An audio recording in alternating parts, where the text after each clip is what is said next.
Welcome to Bench to Bold. I'm Elisa. I'm Marnie. And we're so excited to be here at 10:58 today with Thomas Davis. Today on Bench to Bold, we are honored to welcome a true Carolina Panthers legend.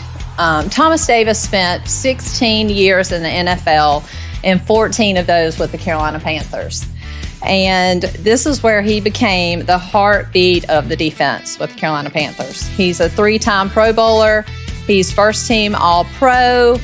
He was the 2014 Walter Payton NFL Man of the Year, and he made history by returning to play after 3 ACL tears to 1 knee, something no other NFL player has ever done. And he retired here in Carolina with the Panthers, all-time leader in tackles, and this year he's eligible for the Pro Football Hall of Fame. Thomas, welcome to the show. Thank you for having me. I appreciate you. Yes, we're so excited for you to be here. All right, so Thomas, so you have this incredible career. Yes, ma'am. Right? Who inspired you? How did you get the idea to go, I want to play football? Where did that come from? So what happened with that, when I was in high school, my buddies played football, and I always thought that I was going to be a track star. Okay, and you in Georgia? In Georgia, and track was always my love, and whenever football season rolled around, nobody was out. So I went and started playing football and just kind of fell in love with it. And it just naturally came to me. I worked real hard at it. I worked real hard at it. And I knew and I understood at an early age that the only way that I was going to be able to go to college was for me to earn a scholarship. And, just football ended up being my calling. When did you say, okay, this is something that I believe that I am really good at and I'm going to commit myself to it? How old were you? And then was there something that a light went off and said, hey, Thomas, you can do this? I think, honestly, real story, when I was in middle school, I didn't get to play very much. And it wasn't because I wasn't good enough, or it wasn't because, I didn't love the game. It was just a coach's decision on who he wanted to play. Mm-hmm. I was the fastest player on the team, and I just didn't get the opportunity to play. But when you think about it from a standpoint of passion and love and determination, I've always been a person that wanted to prove people wrong. So I wanted to prove that coach wrong. I wanted to prove anybody that thought that I couldn't do anything wrong. And I had that value about me at a very young age. So literally probably my 10th grade, 11th grade year in high school was really when I started to feel like I could do it and do it at a high level. And, I had a high school coach that really believed in me, and he put a lot of time, energy, and effort into taking me around to different camps and getting me the exposure that these kids can do on their own now. I wasn't able to do that back then because we didn't have the opportunity to have social media to put our name out there. So coaches would send tapes around, and that's literally when I started to believe I had a chance to play on the next level. That's fun. That's a great story. And you certainly did. Yeah. But did you not go to Georgia for basketball? So how that happened? Yeah. I was not highly recruited. Even with all of the things I'm telling you, I played 8 different positions in high school. So a lot of schools probably really didn't know what I was or where to play me at. And I didn't get a ton of coaches that were interested in me. I had Georgia. They were scouting me. Their staff was, and just a couple of other small schools. Doug Williams, who was the legendary Super Bowl winning quarterback for the Washington Redskins back in the day, he was at Grambling, and he was the guy that was recruiting me to come play for him at Grambling. So those were my 2 options on signing day. But Georgia coaches had just gotten hired. Their old staff got fired, and they came and watched me practice basketball. It was our defensive coordinator, Brian Van Gorder. He watched us practice basketball, and after that basketball practice, that was when he offered me my scholarship to go play at Georgia, because he was like, hey, the athleticism, the speed, the burst, all of those things that I just saw in you, I haven't seen in any other kid that I watched, and I want you to come play for me. And I had just been told by the previous staff a few weeks before that they wanted me to come play for them, and their jobs were secure and nobody was going to be fired. And then they all got fired. So then when he came in, he's like, I thought you would be more excited. Like, I've heard this before.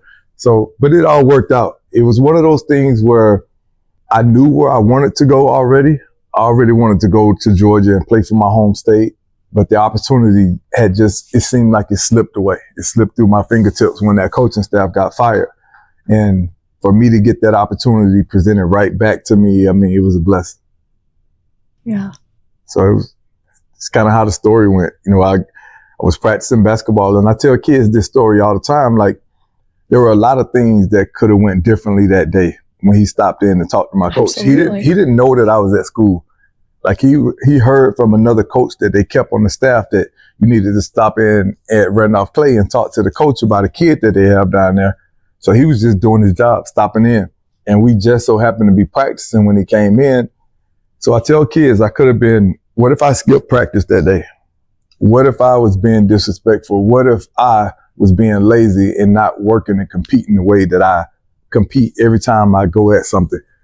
You know, that would have been my opportunity to really play for the university that I want to play for. So it's always important to have integrity and do things the right way, no matter who's watching, no matter what you think is going on around you. You got to show up and you got to be present every single day whenever you're participating in anything. Absolutely. So in life, we have transitions. You know, you go from high school to college, then college, if you're fortunate, then you get drafted and you go play in the NFL. And then after the NFL, there's a whole other transition from that. So out of those transitions, how do you think football helped you with the skill set to be able to positively transition from one to the next? And what would you tell people out there when they are going through a transition, what they need to do to get through it? I would say any transition that you make in life, like you talked about, transition from high school to college is one thing. It's going to be different. Like, you're still having the structure of being under scholarship, right? So we tell guys all the time when they get drafted into the NFL, you're not on scholarship anymore. Mm-hmm. There's nobody watching over you, nobody telling you what you have to do, nobody telling you when to be on time.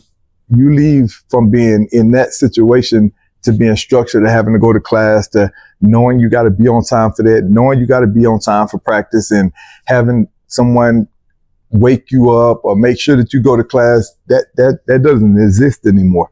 And it's the same thing when you get into the NFL. Like, that transition, there's no, like, in essence, there's no scholarship. There's nobody telling you what you got to do. You're going to either get up and be on time for work, or you're going to get cut.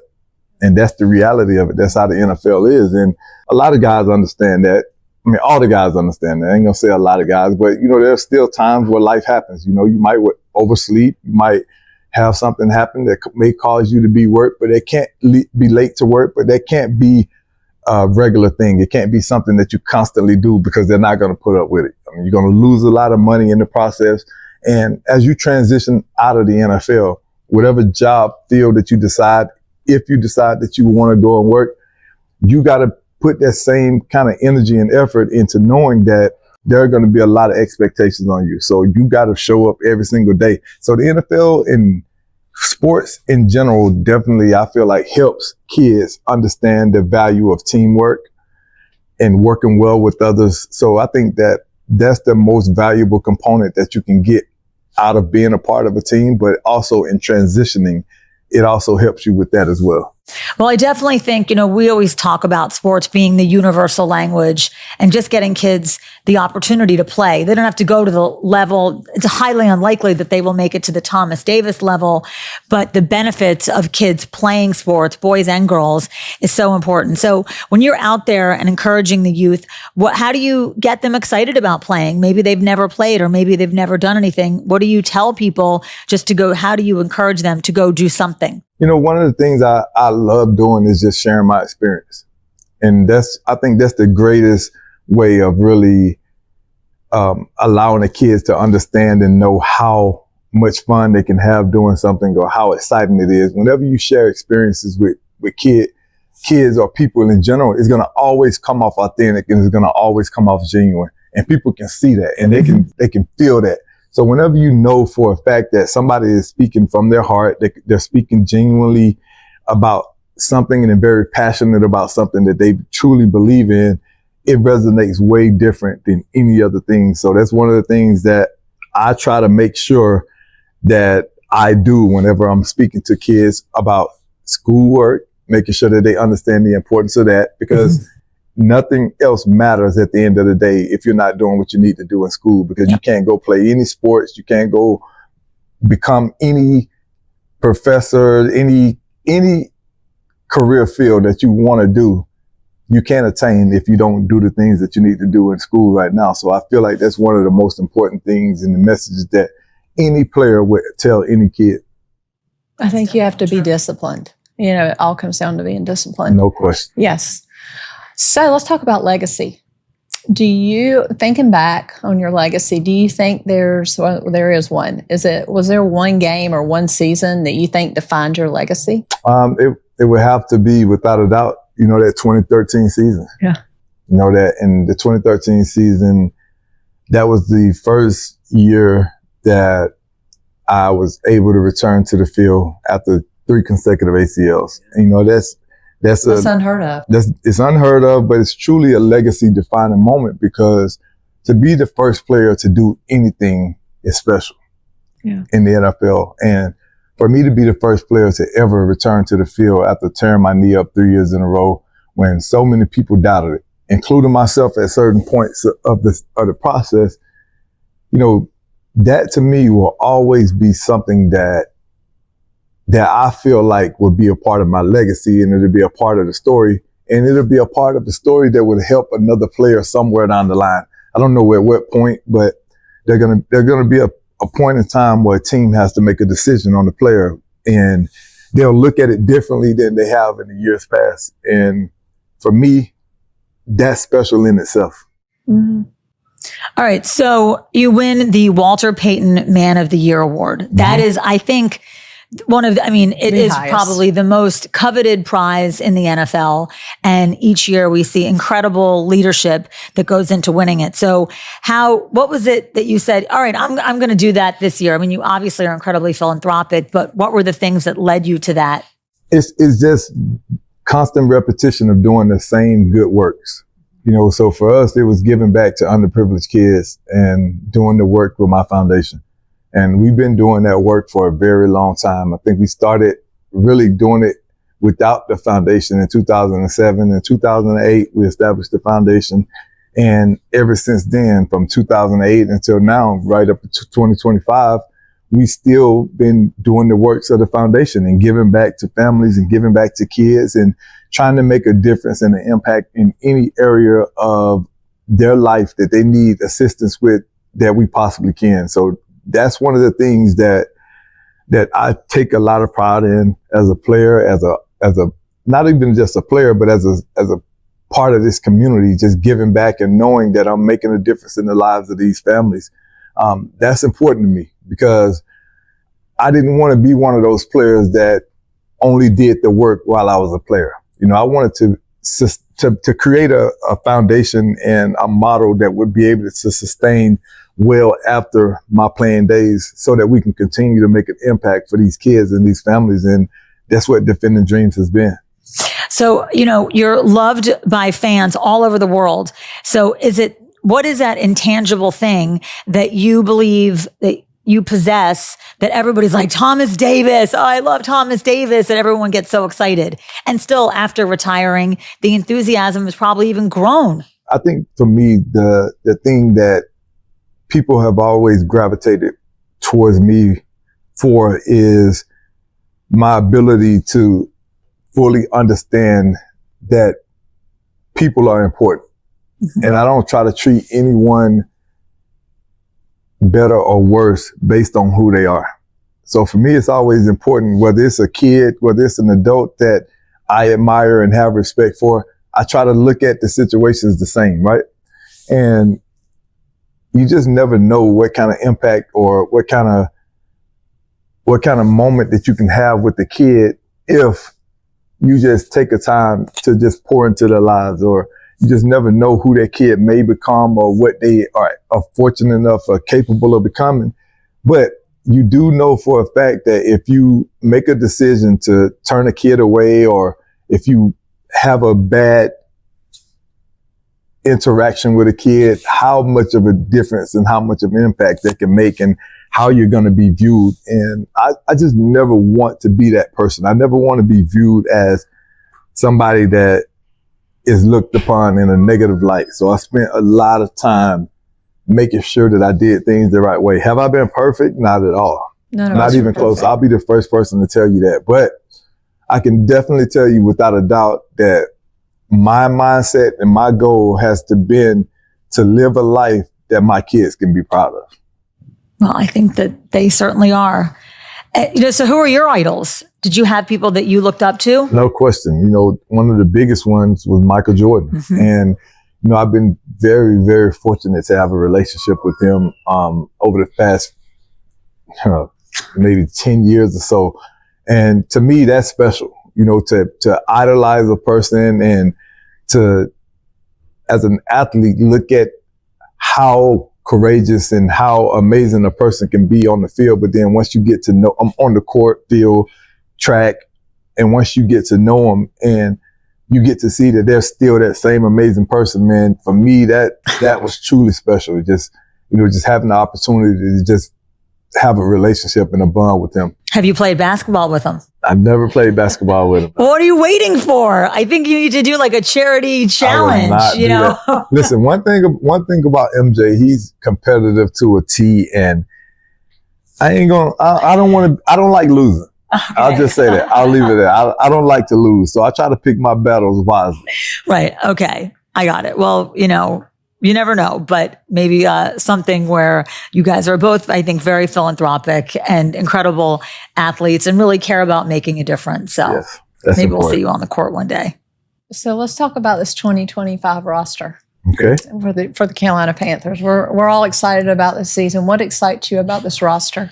Just the improvements. Honestly, when you look at the defense, we fared poorly last year. And, I'm very passionate about defense, and just being honest, right? We fared poorly. We didn't do very well. We gave up the most points in NFL history, which is, as a former Panthers defender, that's extremely disappointing, because we take pride in, setting the standard, setting the tone, and being the driving force of this football team. And for that to happen that way, we understood that there are a lot of things that had to take place. You lose Derrick Brown in the first game.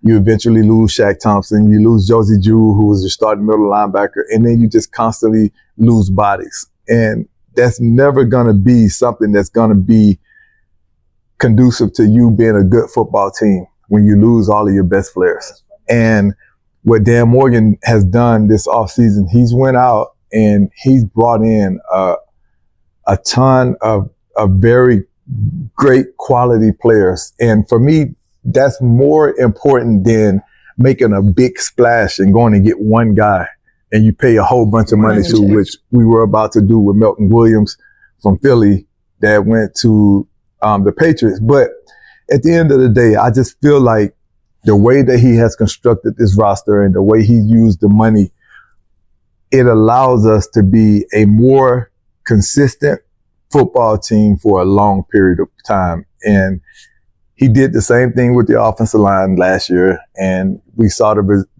results or the return on investment for that. And I'm looking forward to seeing the return on investment for this D-line and just really having the opportunity to see how these guys come together and grow. I know without a doubt we're going to be a much better football team this year. We're excited about it. Yes. Do you ever feel like you could still suit up? I know I could. In a heartbeat. Right. So, I mean, when you're watching the games, you're like, just give me a uniform. Hand me a 58. I'm going in. Listen, it definitely is times where I'm like, man, well, like, how could you not see that? Like, it's certain things when you're watching the game and you played it and you've had the opportunity to see what's happening, you can call things out and you know what's about to happen. But at the same time, it's still hard to just sit back and be that couch person, right? Because like you didn't get it right the whole time that you were playing either. So, I mean, it's just one of those things. But at the end of the day, we know that these players care. We know that they're passionate, and we know that they're not going out there deliberately trying not to get it right. And I hope the fan base understands that. And these players are very passionate about winning. And that's one of the things that I love about this new group. And I'm looking forward to seeing, just the end result for this football team. How do you feel like the culture has changed since your era? I feel like the culture has changed because a big part of it is ownership has changed. Absolutely. Mr. Richardson Mr. Richardson in comparison to Mr. Tepper, like they have vastly different ownership styles, and that's okay. And I think people have to understand and know that when you have an owner that views things a certain way and then you go to another one, it takes time, and it takes some time to transition. And we were in the transition process in the first few years, and with Dave coming in 2018 and now having the opportunity to really see everything unfold and what he's trying to do and what he's committed to do within this, not only within the community, but within the organization. I'm excited about the trajectory of this football team and where we're headed. Do you ever see yourself being a coach or being involved in the front office? So I would absolutely love to be in the front office. I talked to Dan Morgan. I told him I want to kind of follow his footsteps and one day become a GM, because I feel like I understand the game from that component. And I know obviously without ever doing it, there's so many things that I would have to learn in order to become an NFL GM one day. But ultimately, I want to look at that as being a goal that I want to achieve one day. I think that's a great goal. I appreciate it. But when it comes to coaching, I'm not really too passionate about coaching, because it's so much that goes into coaching. Like you have to dedicate so much, and you have to be so present for all of the things that are going on from a coaching standpoint. You got to be there before the players, with the players, after the players. And for me, that just takes a huge time commitment. And I understand a GM is kind of in the same boat, right? But at the end of the day, right now I have my son and my nephews, and they're all getting ready to go to college and play college football. So I want to make sure that I have enough freedom to be present for the things that they have going on Saturdays and right now on Fridays. And that's been one of the biggest things for me, being able to be present for them after playing 16 years in the NFL. Now, do you play fantasy football? I just got into fantasy football probably about 2 years ago. So I won one year and lost the other year. So. All right. Well, we might be calling you for some fantasy football tips. If you're going to be a GM, that's what's going to be happening. I'm ready. Thomas, who you got? My draft day's coming up next week, September Hit me 3rd. up. I got you. Okay. I'm going to be calling you. So the season's starting September 21st. We got our first home game. We're so excited about it. So let's talk about tailgating. I mean, we're here at 1058. Yes, ma'am. Tell us about what 1058 has to offer for tailgating. And 1058 has all your tailgating needs. We have the best wings in the city. I know you might want to argue with that, being that you are a restaurant owner as well, but no, they're pretty good. Randy and I came here one day for lunch, and they are great. I'll say in proximity to the stadium, we have the best wings in this area since Lisa's sitting here, but we have the best wings. But, I think so, because I like fried wings, and we don't fry. Well, there you go. We have some of the best food, and we have a great environment. It's a great place for families and people to just come, just have a great time. And when you want to have a spot that you can pregame to, that you don't have to have a long walk once you're done getting to the stadium, 1058 is your place. You want a place that you can have a great vibe, chill, great atmosphere, friendly environment. This is your place. And it doesn't have to be on a game day. Right. Anytime you want to come out to 1058, you're welcome. We will make sure that you have a great experience. You have a great time. And if you don't, you know the owner. So reach out to them. Great.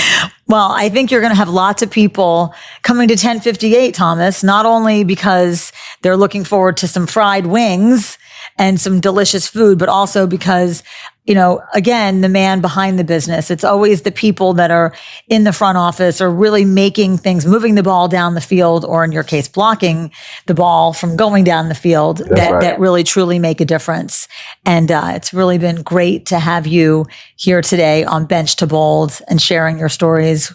Some of the things we're trying to do is motivate people that they might be on the bench, but then they can get off and have their bold life. And certainly you've done that, and coming back from injuries and all the things that you've done really are a great motivation for many people. And it's really been fun hearing your story. I appreciate that greatly. I want to be that person that motivates somebody in any way that I possibly can. So that's always been a part of my approach and a part of what I wanted to do. And if it was only one person over the course of my career, then I accomplished that goal, right? So that's what it's about for me, making sure that other people know that they can have the same opportunities that I have if they are willing to put the same amount of work in that I did. Well, Coach Vermeil, Dick Vermeil, who coached the Eagles and the Rams, and he would always say, which I think you'll understand this, you can't drown in your own sweat. And if you want to be successful, you just have to remember it's going to take a lot of sweat. It is. But you will not drown in your own sweat. Yeah. And you've obviously, done all that. And then owning a restaurant, where did that idea come from? That's a story that we don't have enough time for. Right Exactly. People ask me that all the time. Stay tuned for the next one. Don't ask. Yeah. How crazy are you, right? So in wrapping up, Thomas, I and Marnie are both very philanthropic, and we love to give back, and we want to, give back. If people want to give to your charity or your foundation, how can we do that? You can go to defendingdreams.org, or, just reach out. We'll figure out a way. We're always doing things within the community. We have our Leadership Academy coming up. We always need support with that. And, giving back to kids for back to school stuff, Thanksgiving drives, Christmas, all of those things are getting ready to come up. So Defending Dreams absolutely need your support. So be on the lookout. We'll be posting things that we have coming up, and we'll make sure that you guys, if you want to be involved, that you can get involved. Thank you. Thank you. Yes. So, we really appreciate you taking time out of your busy schedule to be on Bench to Bold today. And we're really looking forward to the Panthers season, 2025 season, and the greatness that Dave Canales and Dan Morgan are bringing to this football. It's going to be fun. It's great. When teams are, for the community, going out there and supporting your local team and cheering on your team, there's really nothing more fun. So hopefully it'll be, at least a winning season, but if not, we'll still have things to cheer about. There'll be moments. And that's what I think is so great about sports. And you've had seasons that haven't been great, but there've been moments to cheer about. And I think that with life and the life that you've led and created for yourself, it's finding those moments that you can celebrate and cheer for, even if the totality of it might be a little different than what you thought. But absolutely, but that's what leads a very colorful life. So thank you, everybody, for joining in. I'm Marnie. And I'm Elisa. And I'm TD. Bye.